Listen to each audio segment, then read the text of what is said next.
Okay friends, once again welcome to the YouTube channel Maroon Bear Academy. आपका बहुत बहुत स्वागत है। इंडियन कॉन्स्टिट्यूशन की हम बात कर रहे थे, आज हम बात करेंगे आर्टिकल 58। पिछली वीडियो में हमने आर्टिकल 57 को कवर किया था।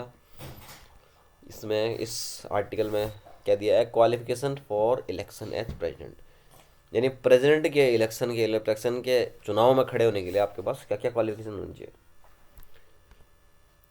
क्लॉज 1 में लिखा है no person shall be eligible for election as president unless, यानी कोई भी व्यक्ति प्रेसिडेंट के इलेक्शन के लिए एलिजिबल नहीं है जब तक कि वो ये शर्तें पूरी नहीं करता। कौन कौन सी शर्तें हैं? पहला क्या है, is citizen of India, Indian की सिटीजनशिप, इंडिया की नागरिकता होनी चाहिए।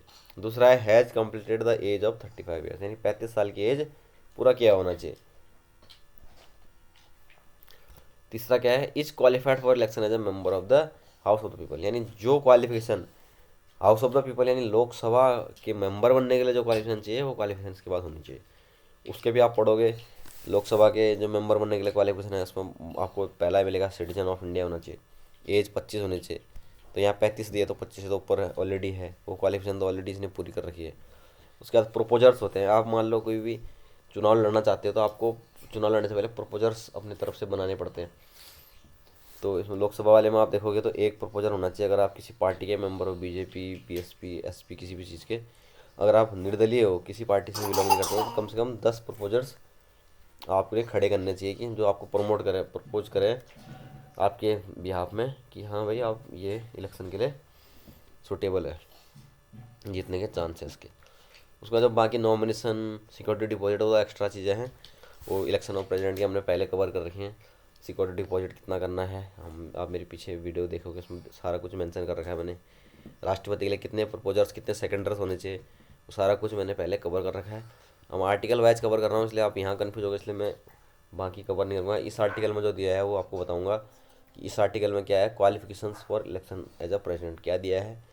इसमें दिया है कि ये पर्टिकुलर शर्तें होनी, पूरी करना चाहिए प्रेसिडेंट। पहला है citizen of India, 35 years of as complete की जाए होनी चाहिए, qualified as a member of Lok Sabha, ठीक है, house of the people.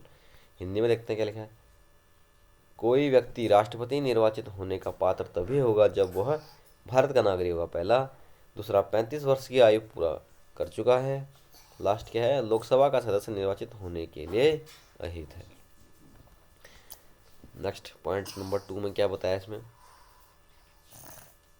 A person shall not be eligible for election as president if he holds any office of profit under the government of India or the government of any state or under any local or other authority subject to the control of any of the said governments, यानी किसी भी government, कोई भी सरकारी खाते से उसको अगर लाभ किया जा रहा है, उसको पैसे दिए जा रहे हैं, ऐसा कोई भी ऑफिस होल्ड नहीं किया जाना चाहिए।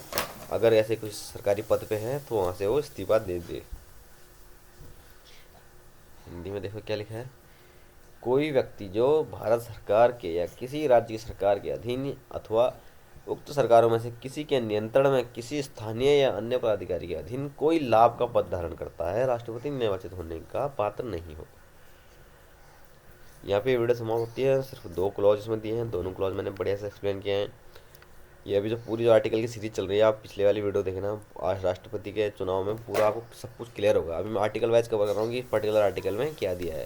पिछली वीडियो में मैंने पूरा क्लियर किया है कि राष्ट्रपति के चुनाव के लिए क्या क्या क्राइटेरिया होता है, कैसे राष्ट्रपति का चुनाव होता है, कितने प्रपोजर्स, कितने सेकेंडर्स होते हैं, फॉर्मूला क्या है राष्ट्रपति के चुनाव का, सारा कुछ मैंने कवर किया है। तो पिछली वीडियो आप देखना।